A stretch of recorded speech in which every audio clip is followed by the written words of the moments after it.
All right. We are back with chapter 10 now. We have made it into double digits. Wow. Yeah, I know. We're moving right along. This 9 down. We're on number 10. What's that make? 18 to go. So Something like that. something like that. We're working on it. All Well- right. Chapter 10 is basically him sending the disciples out. Now that he's gathered them, he's time to send.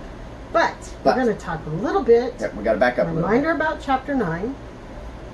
Remember, that's where we actually met Matthew as what he did and him being called by Jesus. Right.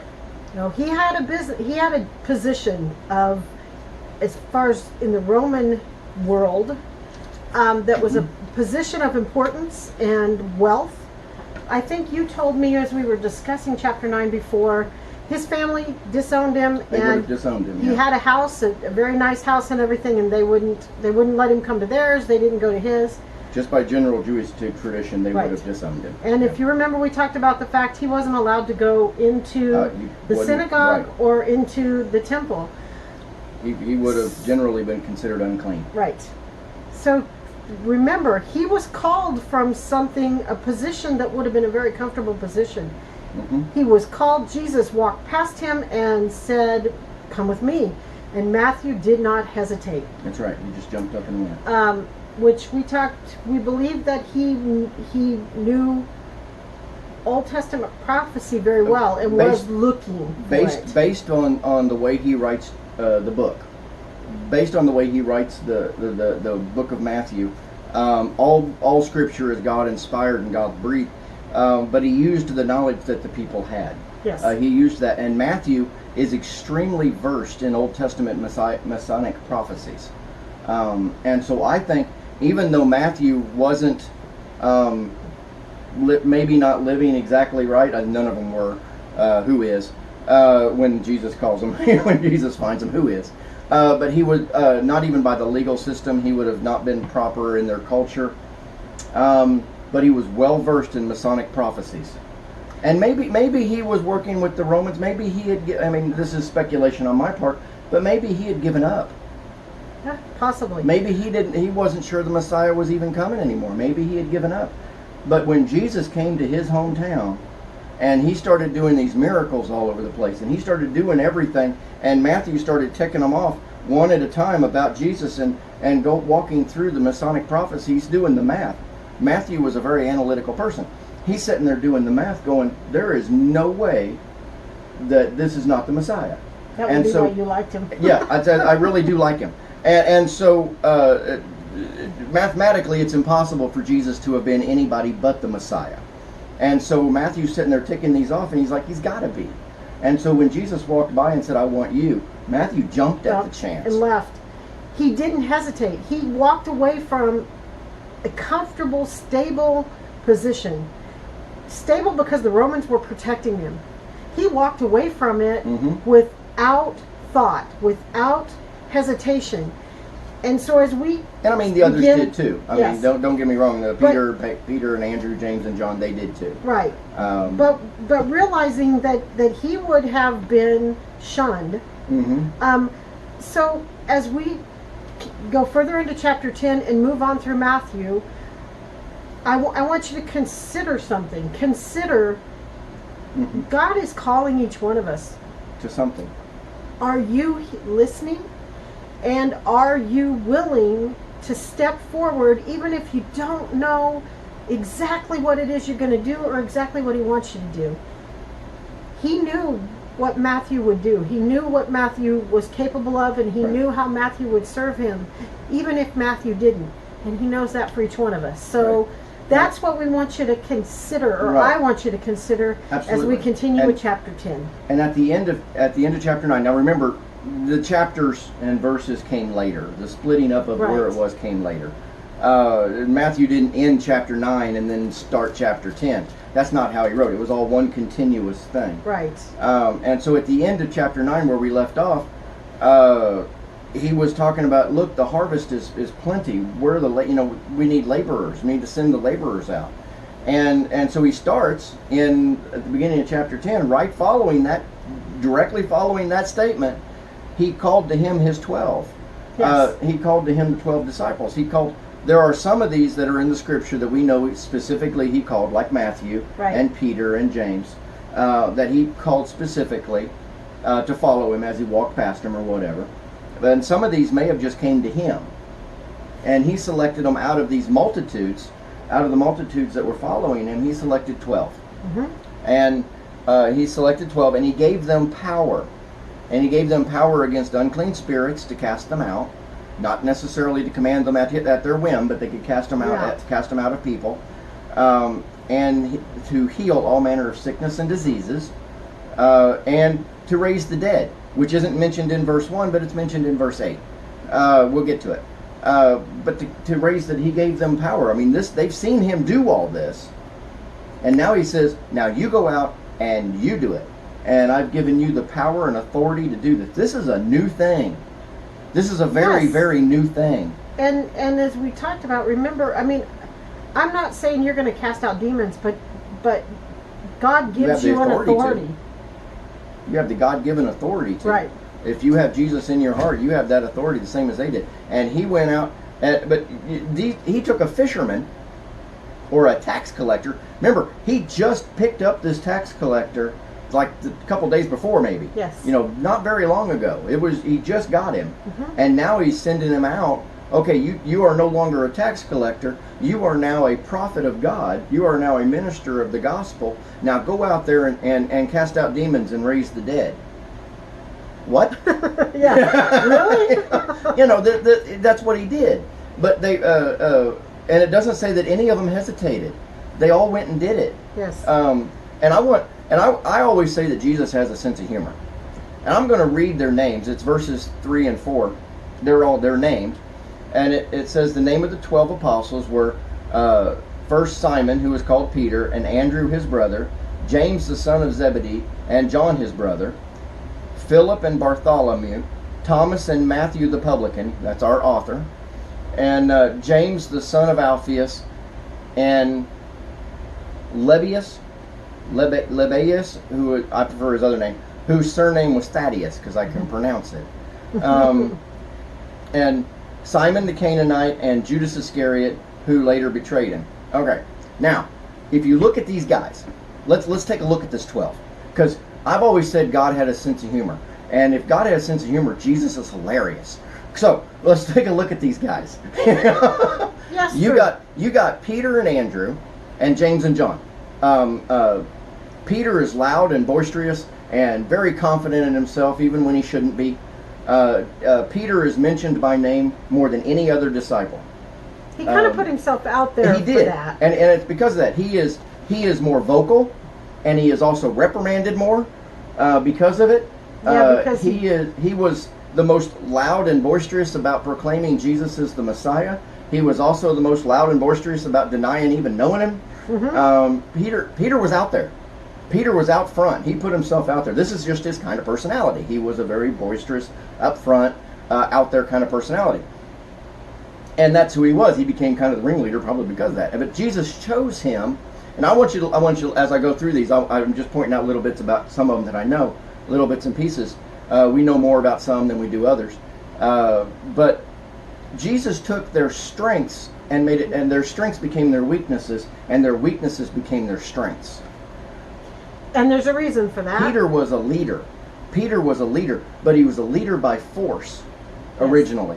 And now he comes in and Jesus gets a hold of him and he becomes a leader by example. And people follow him because they want to be like him, not because he's making them do something. And God takes your weaknesses because in your weaknesses, He shines. He's made strong. Yeah. And we become more than we are Yep.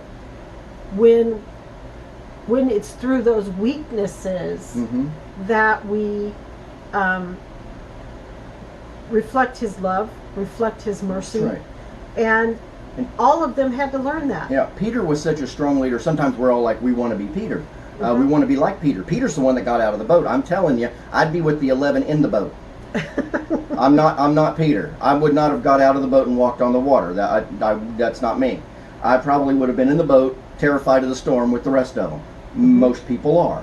I mean, you had 12 of them, one got out of the boat. The other 11 stayed right where they were. They were perfectly willing to wait for Jesus to come to them. So we're not all Peter. But let's take a look at some of the others. Mm-hmm. You got Andrew, who actually led Peter to Christ. Think about that. Andrew went and got his brother Peter and said, come see the Messiah, see what I found. And he led him to him originally to come listen to him. That's prior to being called. Mm-hmm. And he led and listened to him. And Andrew was the one that first proclaimed to Peter that this is the Messiah. This is who we want. This is who we've been waiting for. And Peter's like, But then Peter becomes the chief. Andrew does not get upset about that. No, he doesn't. He brings Andrew. We may not all be Peter, but we could all be Andrew. We could bring, Andrew and Philip. They're related in this. Their main thing is to get people to Christ. They don't care their place in the pecking order. Mm-hmm. James and John, the brothers of Sons of Thunder. the sons of thunder, as Jesus called them. They called them that because they had tempers. These two were brawlers. These two were ready to fight. Now, like I've talked previously, fishermen are fishermen. Roughnecks are roughnecks. I don't care what time period you're talking about and what continent you're on. These are the same kind of people. This is the kind of people that you get, and it's because it's that personality that enters out of there. These two had a hot temper, and ended up Jesus tamed that temper and redirected it, and James ended up being the first of the apostles to be martyred. He was not the first martyr, that was Stephen. Mm-hmm. But he was the first of the apostles to die. And John's- John was the last one to die. He was not even a martyr. He died a natural death. They tried to kill him, couldn't do it. Well, and John's first major task that Jesus assigned him was to care for Mary. Was to care for Mary, Well, his mother. the temper had to have calmed down because he had to spend all that time in Jerusalem. He did not leave Jerusalem until her death. Right, until much later. And Yeah. then he is also the one who received the revelation. Yeah. It has had to a- have been somebody who was mature enough Yes. to handle what they were going to be told. He and to see. developed. He wrote a gospel, and he wrote 3 letters, and he wrote the book of Revelation. Now, this took someone who had been tempered by God, and he Yes. had taken his anger and his temper and his hostility and redirected it into love. Yes. John is the apostle of love. And he changed that man. He changed him in a big way, just as much as he changed Peter. And he There's no doubt. He will take the anger and the fighting spirit that people have and turn it into something else. That's right. And Philip, we know he's called Philip the Evangelist. He was not only apostle, he was an evangelist. He was like Andrew. He brought people to Christ. When somebody wanted to get to Christ, they brought him to Philip first, and Philip got him to Christ. Yes. He was a facilitator. He's the one that brought Bartholomew. He in the book of John, he's called Nathan. Mm-hmm. Or Nathaniel, excuse me. He's called Nathaniel. And remember, I mentioned this earlier. If you read in John, when he goes and gets Nathaniel, Nathaniel says, could anything good come from Galilee? And Philip says, come and see. Which is a perfect answer. Come and see. And so Philip is a facilitator. Philip gets people saved. Philip gets people to Christ. That's Philip's. We can all give some effort in that. But Bartholomew or Nathaniel Jesus said he had no guile in him. He was listed as having no guile in him, but yet he was a bigot against Galileans, the other Jews. He was that particular region. At least he was in the beginning. He had a flaw, if you will. But he became an apostle and he spread the gospel. Thomas, who we know as Doubting Thomas, unfortunately, Thomas had to see it to believe it. He's known for that. I got to see it to believe it. And if you look at what he said, where I will believe he's back. I will believe he's back from the dead, and he's back here with us when I see I see the nail holes in his hand and the wound in his side. And the wound in his side. Thomas is actually referring to Zacharias, the prophet Zacharias. Zacharias 13:6, and I did not look it up, so I'll paraphrase it. It's talking about when Jesus comes back to reign on this earth. When Jesus comes back to reign on this earth for 1,000 years, he will show up to the remnant of Israel, and he will show them his hands, his wounded hands, and they will ask him, how did you get the wounds in your hand? And he will tell them, I was wounded in the house of my friends. And they will fall down and worship him and call him Lord and God. What did Thomas do? When he showed him the hands, he fell to his knees and said, my Lord and my God. He is fulfilling for himself, he is fulfilling Zacharias. He was not saying that he didn't believe in God. He said he didn't believe Jesus was coming back at that moment, I believe. And he was referring to Zacharias. He said, I want to see it. He said, that's what Jesus said he was going to do. That's what the prophet said he would show us when he got back. I want to see it. And then we move on to Matthew, our author. He even refers himself to still the publican. He still is very humble. He's still referring to himself by his prior profession. James the Less, who I don't really know much about. They call him James the son of Alphaeus in this book, I believe, in Matthew, if I just read it right. James the son of Alphaeus.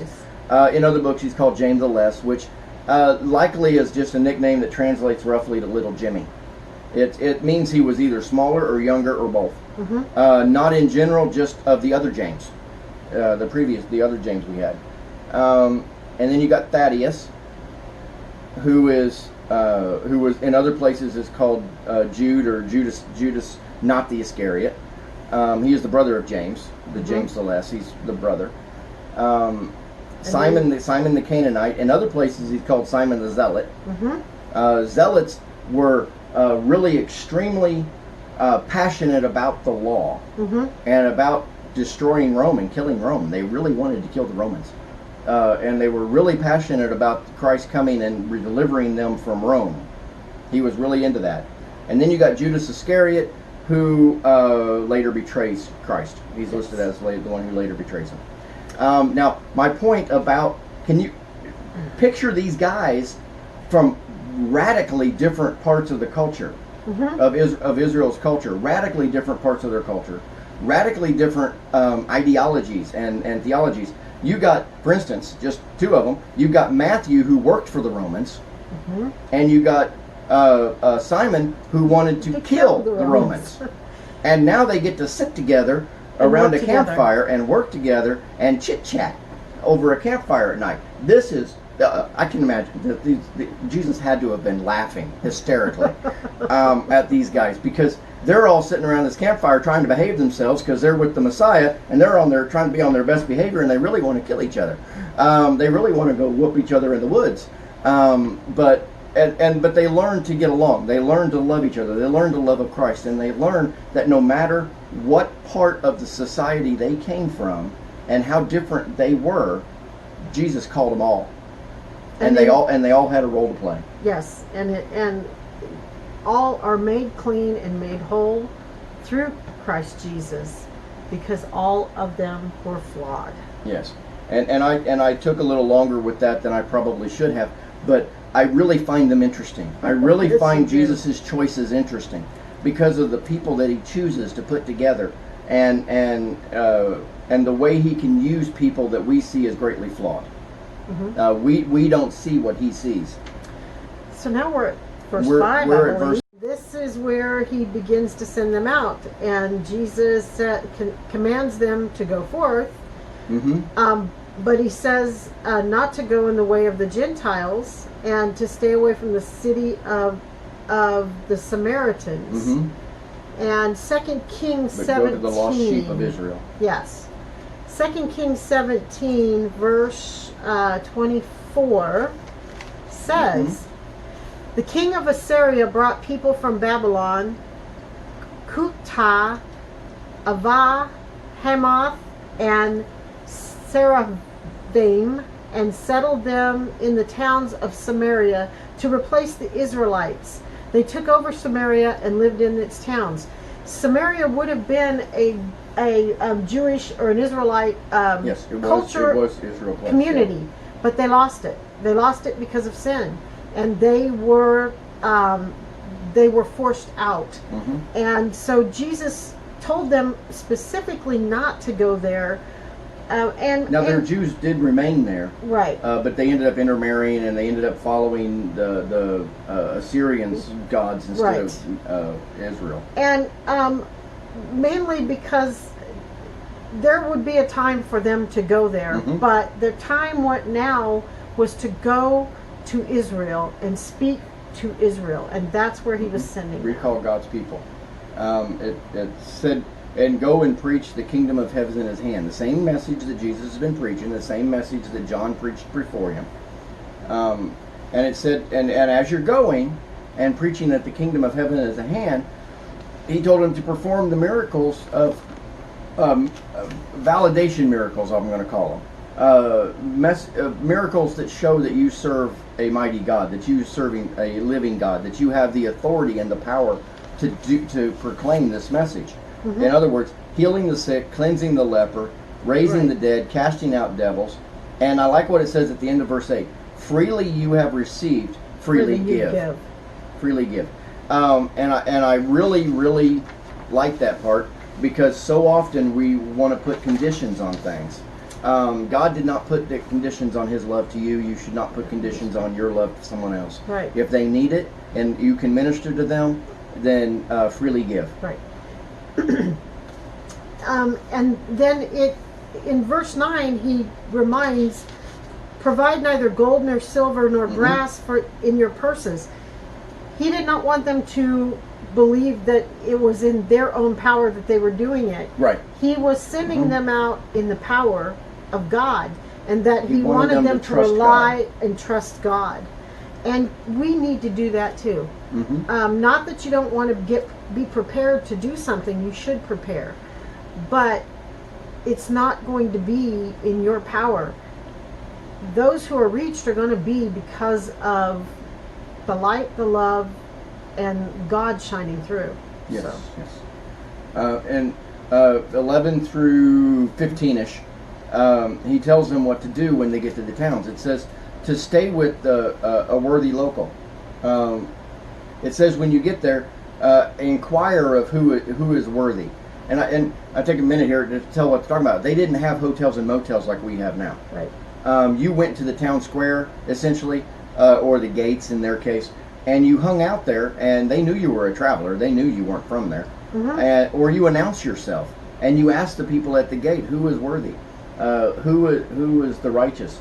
And the people, it was culturally expected and rewarded by God. It's part of their culture, part of the thing. They were to welcome you into their home. They were to welcome strangers into their home and take care of them for as long as they needed. For as long as they were there, you housed them, you clothed them, you fed them. They were part of your family for the time period that you were there. Yeah. And Go ahead. and he said to go there and ask about that, and go and stay with the ones that are worthy. Stay with. And he said, when you go into the house, salute it or bless it, bless the house, and if the house be worthy, let your peace be upon them. Bless them, if it's not, leave them. Okay. And I'm going to read from Psalm 35, starting at verse 12. Mm-hmm. They rewarded me evil for good, to the spoiling of my soul. But as for me, when they were sick, my clothing was sackcloth. I humbled my soul with fasting, and my prayer returned into mine own bosom. I behaved myself as though he had been my friend or brother. I bowed down heavily as one that mourneth for his mother. They may have been unkind, but Jesus said, as you said, do not repay unkindness. Repay with kindness. Pray for them, treat them in accordance to what you would your family, your friend. And God would find the people that were going to provide for the disciples where he needed them to be. Again, Right. that was God. It wasn't them finding, it wasn't necessarily them, it was the blessings of God. God put it on the hearts of the Right. people. And he was telling them, you would not be received by everybody. Right. You will be received by some and rejected by some. And so will we. And so will we.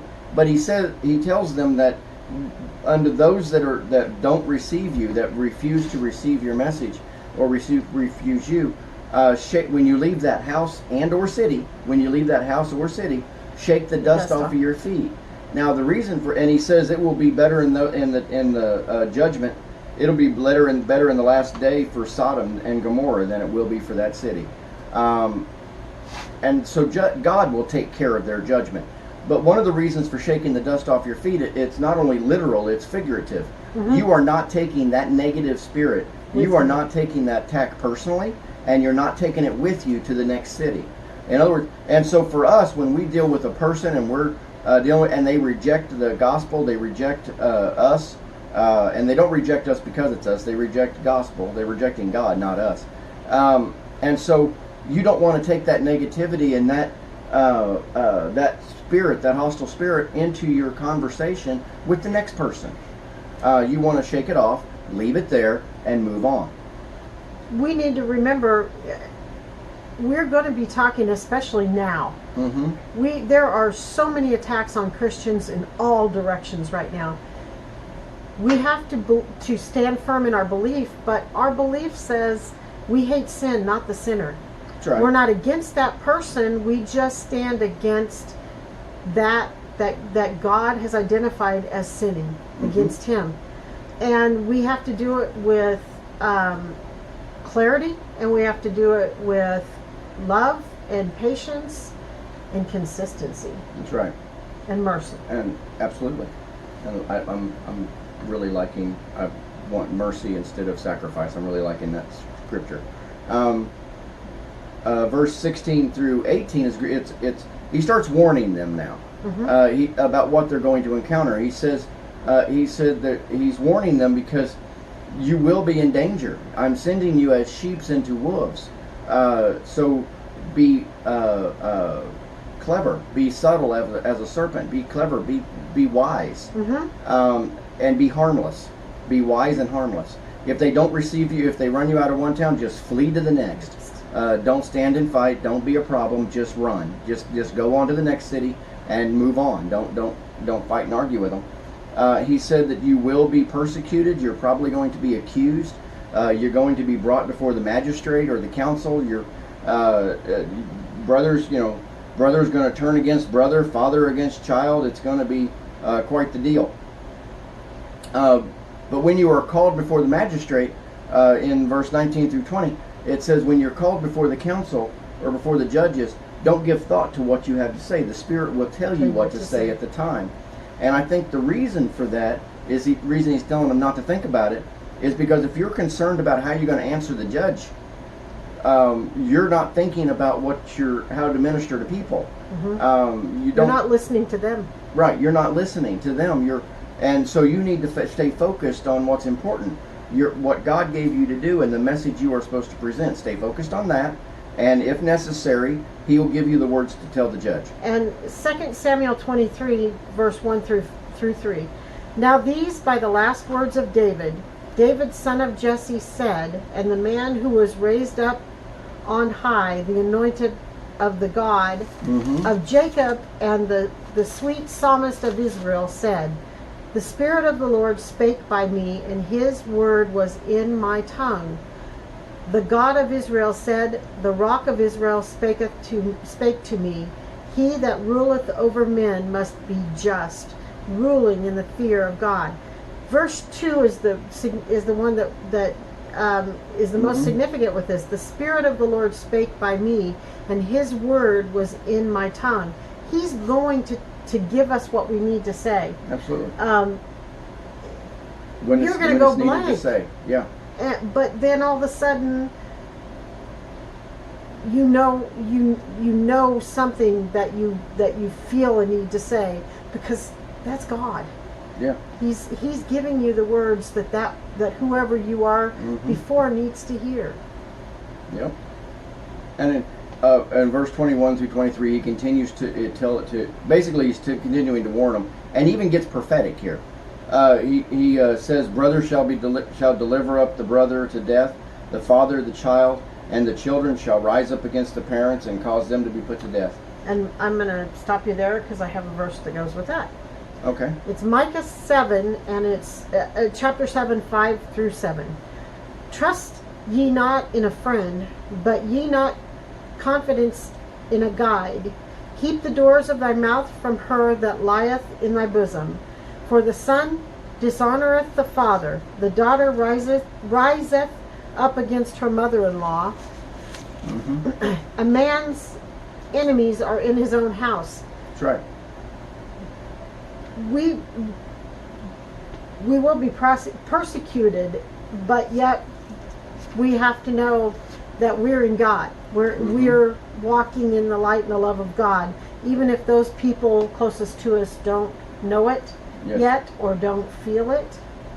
But we do, and we stay confident and protected in that. What Jesus tells them, that they persecuted him, and so they're going to persecute the student. If the student is not greater than the master, you know, that kind of thing. The verse 24 even, it says, the disciple is not above his master, nor the servant above his Lord. And it said, he even mentioned, if they claim that the master is being controlled by Beelzebub or the devil, then what are they going to say about the student? Well, you know, that's what he's telling them. You're not above Christ. They killed Christ, so they persecuted him, they hated him, they beat him and killed him. And do you think they'll do less to you? You know, so that's what he's telling them. He said, you know what you're going after. And if they may not do it now, they may not do it. And I read a commentary that said in Eastern Europe, when you accept Christ, you might as well just decide right then that you've lost your business, you've lost your home, you've lost your could lose your freedom, could lose your life. Here in the United States, we don't deal with that. We don't deal with that. We're just made fun of. You know, you know, that's not real persecution. You know, nobody's trying to kill us. That, you know, and so, but Jesus is warning, you will be accused. They will start calling good evil and evil good, and you are going to be on the wrong side of the law because you're following Christ. And you follow the law whenever possible, but at some point, even in this country, I believe, prophetically, you know, according to Scripture, it's not always going to be that way. But he says not to fear them. He says don't fear. But what he say? He said, I don't want to leave this out. He says things that, for there is nothing covered. In verse 26 says, there's nothing covered that shall not be revealed, and hid that shall not be known. For what I tell you in the darkness, speak that into the light, and what you hear in the ear, that preach from the housetops. What she was saying, God will tell you what to say, and when He tells you what to say it loud.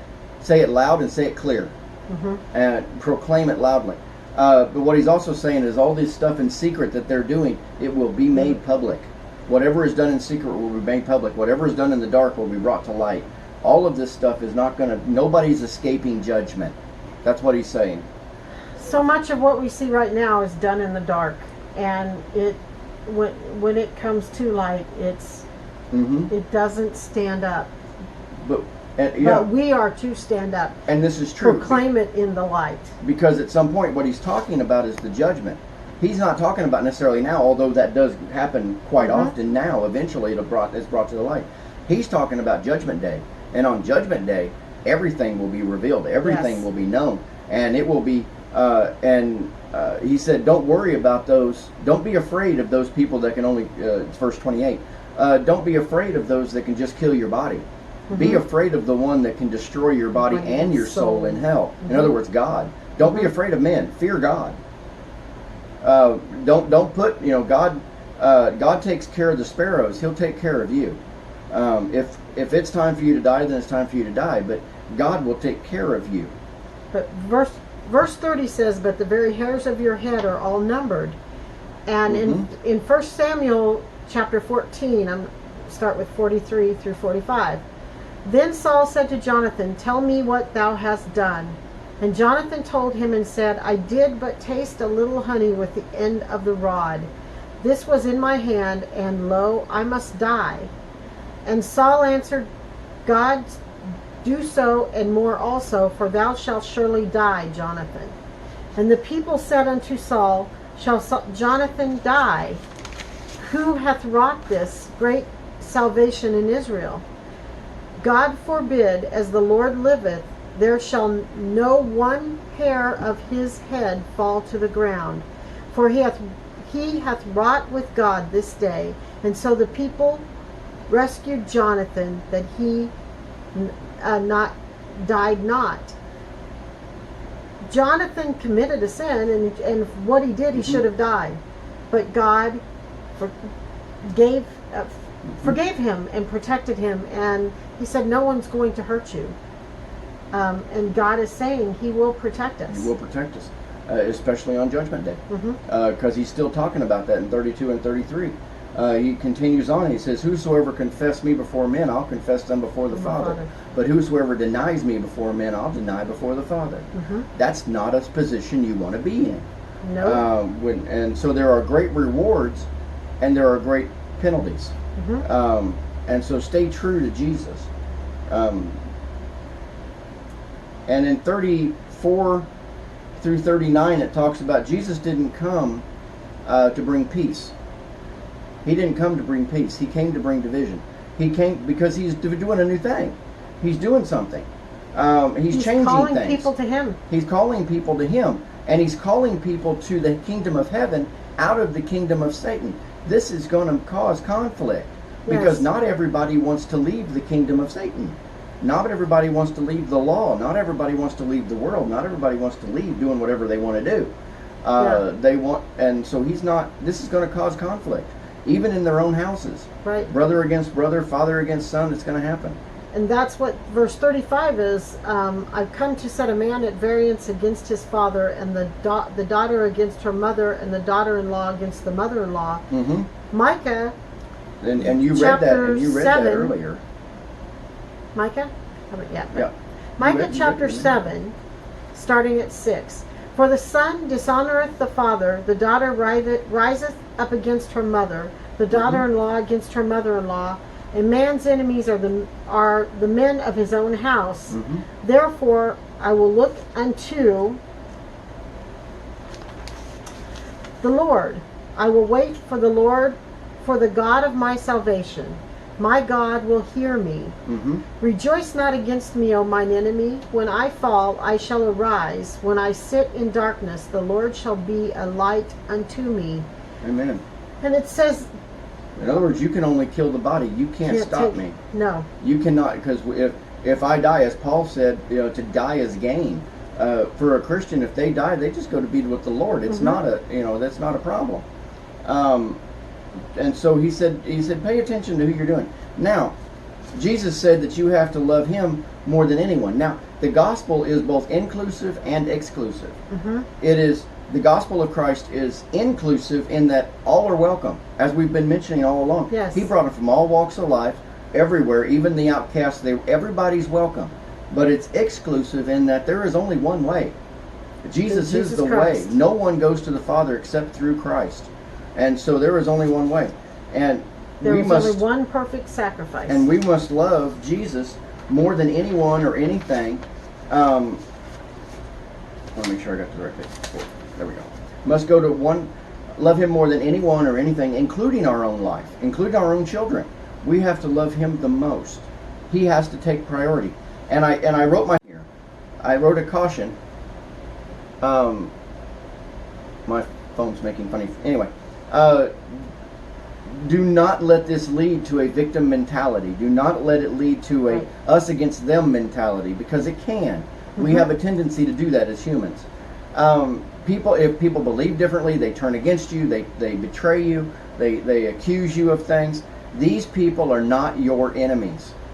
They are loved by God. These are not the enemy. We battle not against flesh and blood. Against principalities and powers of the air. It's a spiritual battle. It's a battle of faith. Then these people, even though they have mistreated you, are loved by God. And how are you going to reach them if you shut them out? Yes, and we're going to feel hate. It's one of the strongest emotions, and Satan uses it very well. And oftentimes we as Christians get accused of hate. So you've got to be very careful not to let that because you can't take it seep into personal. your life. Just like he told him, shake the dust off. This is not personal to you. Samuel was feeling this way, the prophet Samuel. And God told him, he said, He said, give them the king, give them what they want. They are not rejecting you, they are rejecting me. And that's in Samuel chapter 8, verse 7-ish. And so the gospel divides, but even if they turn against you, you cannot turn against them. You can't. And the reason it divides is because it has to, because you cannot be in the kingdom of the devil and the kingdom of God at the same time. You have to be one or the other. You can't, and we've talked about this before and kind of at church a little bit today. You cannot live in fear and try to act in faith. You have to act in faith and let go of fear. That's right. In verse 40 through 42, it talks about, if they receive you, then they receive me. And if they receive me, they receive the one that sent me. In other words, the Father. And it says, if they receive a prophet in the name of a prophet, then they receive a prophet's reward. And if they receive a disciple, then they receive a disciple's reward. If they give a cup in the name of a disciple, then their reward is not lessened. What it's talking about is you cannot separate the prophet from the message. You cannot separate the messenger from the message. If you accept the messenger, then you accept his message. And if you accept his message, then you receive the reward based in that message, the benefit of it. And that's what he's talking about. And you had something? Well, it just, the part, I'm Verse not going to 41? read the verses verbatim. I'm just going to remind you. It was in 1 Kings chapter 17, where the prophet went and asked for water and bread from the woman, and she said, this is all I have. I mean, she had a little bit of flour and a little bit of oil. And he said, make me one first. But yes, and basically said, God said that the oil would never cease and the flour would never cease, because she had faith enough to act on what was asked of her, and she took care even of the though prophet of God. her and her son would have starved to death. But they didn't, because she blessed the prophet and cared for the prophet, and through that prophet she was blessed. That's right. And I want to and as it's talking here with the small cup, and the last verse here where it says to give a cup of water only in the name of a disciple, verily I say unto you, he shall no wise lose his reward. Your reward will not be lessened. There is no such thing as a small compassion. There is no such thing as a small kindness. There is no such thing as a small service in the kingdom. Everything is noticed by God. Everything is important, and everything is necessary. And what is small to you may be large to somebody else. I'm gonna tell a story about Rose. She mentioned it today in church, but I'm gonna mention it. We went, and what I mean by small and large, what small to one is large to another. The gentleman was buying stuff, and he was scrounging through his wallet. If you've ever been there, you're looking in your wallet for money that you know is not there. But you're looking anyway because people are behind you, and you're embarrassed because you ran out of money and you really didn't realize you had added up to that much. Now I'm telling you, if you're down to your last pennies and you picked something up, it's because you really needed it, or you really desired it. It was important. Now he was going to have to put back a dog toy. It's a dog little squeaky toy, $2.50, right?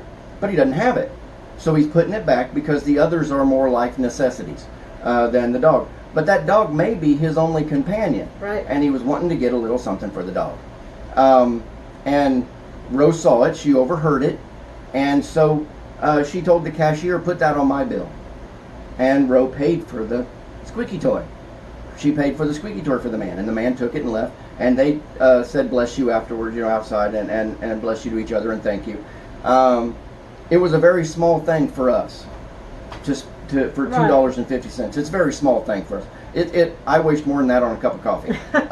It's a very small thing for us at this point. But I've been where that man is. I've been there at the cash register searching for money that I've never had. And while it was a little thing for us at the time, it was huge to him. And so that's why I'm saying there is no small service. There is no small kindness. Because what's small to you may be very, very big to somebody else. And what really stuck in my mind this week, it almost shocked him that I did that. And I am not about bigotry of any kind. It did happen to be that that man was a black man. It wasn't because he was a black man that I did it. It was because I looked and saw that he was struggling with the fact that he wasn't going to be able to get that $2.50 item. But at this time, I think number one, it surprised him that anybody would do it. But I think it surprised him even more because we have so much tension going on, and we can change that. Absolutely. Kindness and compassion go a long way, folks. And what I'm telling you is when Jesus had a specific job for the apostles. He has a job for everybody. The labor, the time is short, and the labor is great, and the harvest is great. And so anything that you can do, anything, there is no small service, even if it's just a cup of water. That's right. There is nothing that is too small to be done, and it needs to be done, and it needs to be done quickly. And don't hesitate. And when the Lord speaks to you and tells you to do something, do it. Do it. If it's in front of you and you have the opportunity to do it, do something. it. Do something nice for someone. All right? We'll talk to you next time about chapter 11. Yay!